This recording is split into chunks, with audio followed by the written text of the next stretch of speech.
r/ask Reddit. What is falsely seen as a sign of maturity? When I became a man, I put away childish things, including the fear of childishness and the desire to be very grown up. C.S. Lewis. When I was 10, I read fairy tales in secret and would have been ashamed if I had been found doing so. Now that I am 50, I read them openly. When I became a man, I put away childish things, including the fear of childishness and the desire to be very grown up. C.S. Lewis. True adults are secure in their love for whatever they love, be it action figures, fairy tales, video games. Those who ridicule these people for their interests are actually the childish ones. Love what they love. Action figures. You should see my basement. Also, I am 42, married, decent job, kids, etc. i.e. plenty adult. Edit. This pinned Twitter thread has it. https://twitter.com ramen junkie status /1562997266850119969 t equals wof by iixens kesbgok and s equals 19. Having a spouse and kids.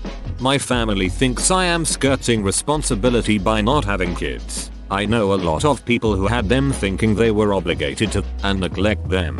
I remember telling somebody I know from college I don't want them ever, and she said, "My boyfriend's not afraid to take responsibility and have kids," as if I wasn't a real man for not having them. LOL. For some, it's a sign of virility and maturity. It's more responsible to choose not to take on a responsibility that you don't want. Giving up things you enjoy because they're childish. Giving up or belittling adults for enjoying what they like is childish.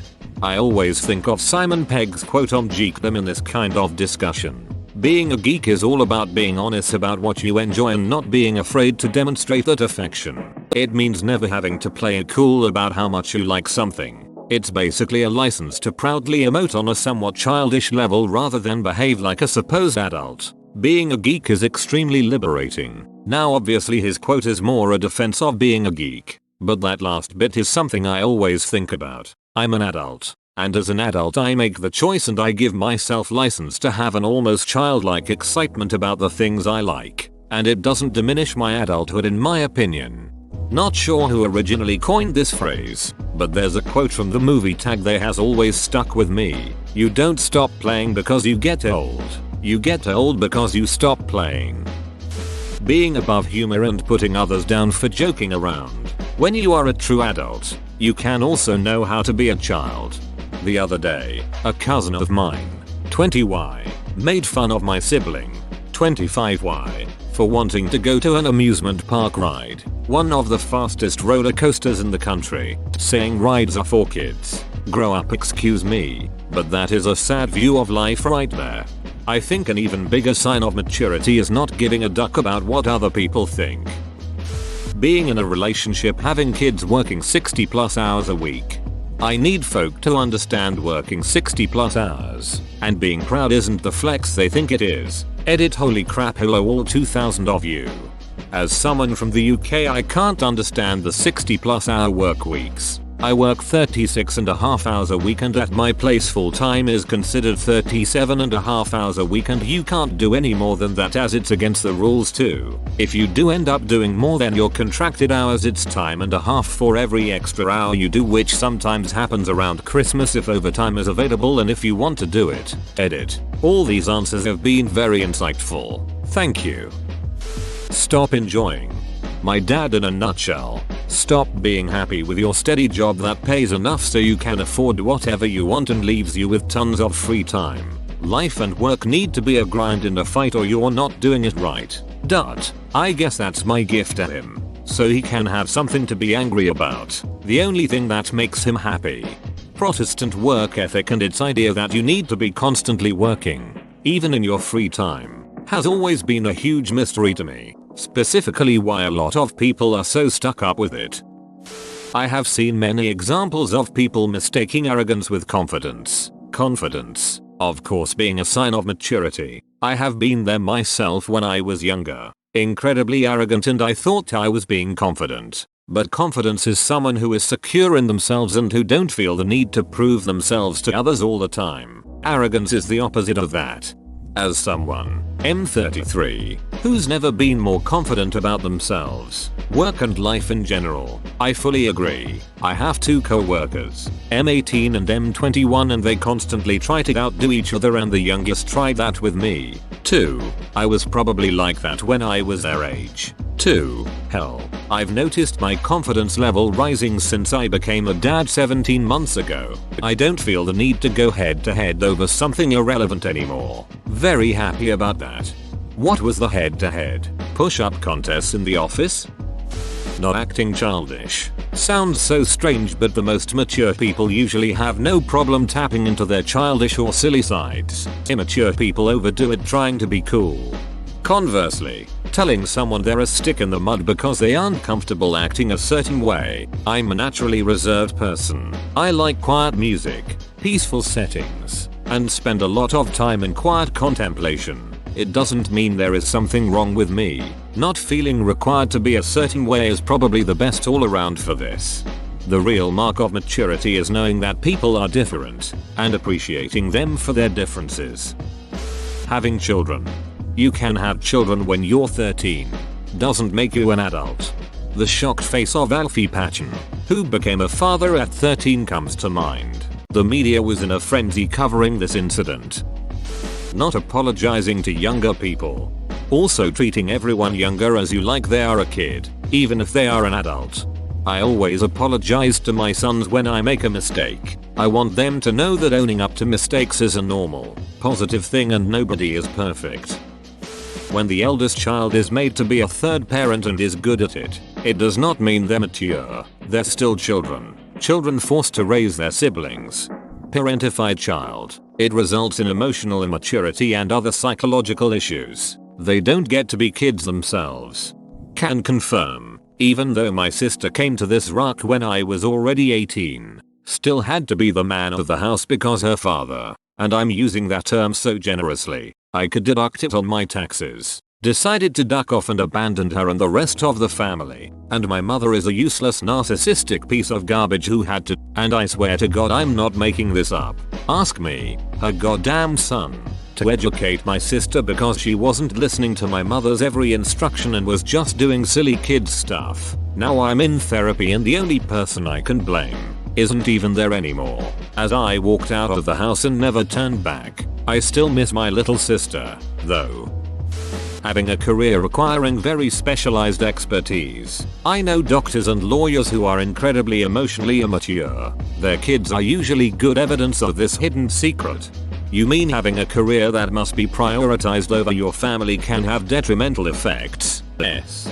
That. But it's also what often drives people to go into high status fields. Insecurity. Not true for all, but many place this insecurity onto their children. It crushes childhood creativity, as the parent expects an adult level of competence from the child. The child then usually takes one of two paths, relentlessly trying to achieve goals they don't even know if they want, giving up on themselves because it's hopeless to even try to achieve what their parents have. For most teenagers, they aren't able to envision long-term development of competence without a mentor's assistance. This is why you often see the children of doctors, lawyers and CEOs as either unable to have naturally flowing and enjoyable conversations. They're trying to control everything. In dead-end jobs. They were never inspired by their chosen field because they didn't really choose it. Or addicts. As a way to cope with having no direction or comparative self-worth.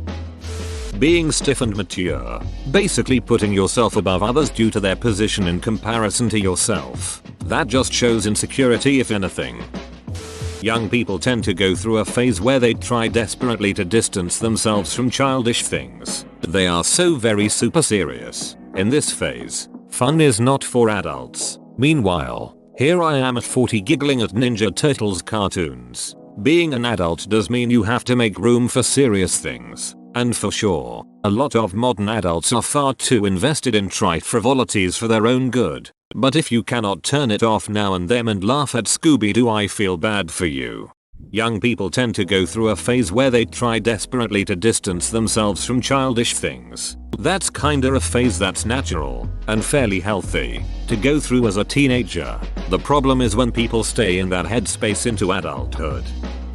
the ability to drink alcohol is falsely seen as a sign of maturity. Maturity is having the option to drink alcohol and choosing not to. Water is the real adult beverage. Getting married or being a parent. Putting others down. Acting like you're above it all. A beard. Mine started to be full with 14, but I was still a FKN kid though. Same for a girl with curves. They start at 11. Secondary sex characteristics in general. Age. There's nothing less attractive than a 40-year-old 20-year-old. Which way is that supposed to be read? Boobs. Some girls start developing early and a frightening amount of men think it's fine to hit on young women, aka girls as young as 9 years old, as soon as they show even the tiniest hint of breast development because she's grown now. No, boobs are not necessarily a sign of maturity. You are just being a creep towards minors. Same thing with menstruation and every physical signs of puberty. This goes for all genders.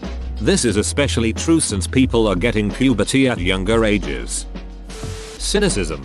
It's just a defeated, uninspiring way to look at the world. I get where it's coming from, but it will get you nowhere in life. A healthy amount of cynicism makes you tone down expectations. I found it useful and weirdly calming, especially in stranger does something irritating situations. That said, I try to avoid being cynical around friends at all cost. Having a high position in a hierarchical company. Using adult language. I just learned what defenestration means and I'm damn well gonna use it. Wait till you find out about auto-defenestration. Sex? Yes. I remember when some kids in our class thought they were being super mature when they were having sex together when they were 13 or 14. Apparently at least some of them didn't even like the sex. They just wanted to be cool and adulty by doing it. Yeah, I remember when I was 14 this girl in my class was giggling behind me with her friends and her friend said, "Hey, name, open bracket, her name, had sex last night, you jealous?" The dude she slept with was 16 or 17, which is statutory rape in my country, so needless to say I wasn't jealous or impressed, just concerned. Smoking or anything of the sort. Former smoker reporting. One of the worst mistakes I ever made in my life. I got out before it hurt me mortally, but I'm asthmatic now because I was that stupid little wise ass who thought smoking was cool back in the mid-90s. Asthma isn't the joke in real life that it is on TV sitcoms. Every time I get the flu, I end up in the hospital because my lungs don't have the same ability to weather the illness the way they would had I not smoked. If it's not air, don't breath it. You don't want to know the things I know about pulmonary inflammation. Dating older men in high school and middle school. In high school, late 2010s, we used to think that these girls that bragged about having boyfriends in their early 20s 30s were so much more mature than us. I remember being jealous since we had to deal with idiot HS boys instead of older men that seemed like the ideal men for us. In reality, those girls were being manipulated and groomed into thinking that they wanted these relationships. It breaks my heart knowing that so many young women will have to heal from the damage done to them by men that they think love them when really they are just attracted to the control and power they have over these girls who don't know better. I recently looked up one of the girls and it turns out that she had got married to the same man that had groomed her all those years ago. They met when she was 14 and he was 26. It made me feel sickly ill. Edited for clarity. Taking yourself too seriously. Independence. It's a low bar and just means you can survive if left alone. Interdependence is key for societies to work. It means other people can rely on you and more importantly you know when you need to rely on other people. People. Living independently and independence in the growth stages of dependence. Interdependence are two different things. At the same time interdependence and codependence are different as well. Thank you. Parents, please teach your kids that it's okay to ask for help. Getting married and settling down. Getting up early. Don't remind me. Checks to make sure alarm is set for 5:45 am.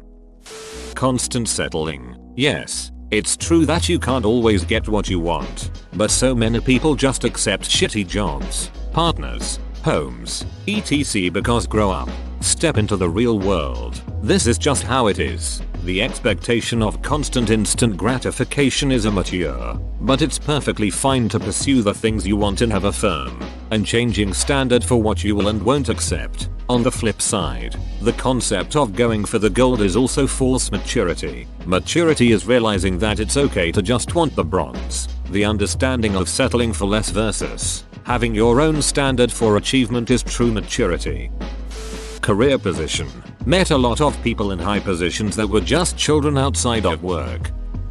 As a man, holding your tears or asking for comfort and company when you feel burdened or sad, it shouldn't be like that. Grown up or not, when you need consolation and time out, you should get it. Having children. Know many are a bad parent who had kids because they thought it was expected of them. Being too old for something you consider juvenile. Games, cartoons, toys, whatever. Nothing screams immature to me like ignoring something you love or putting someone else down for what they love because you think it's for kids. Trauma and neglect. When kids experience trauma and neglect, it's said that they act more mature. In reality, they can develop a large range of psychological disorders. Working yourself to death for a company that couldn't give less of a shit about you. Okay Tony, glad you put in 6/12s this week. I read my favorite book and ate delicious home cooked meals.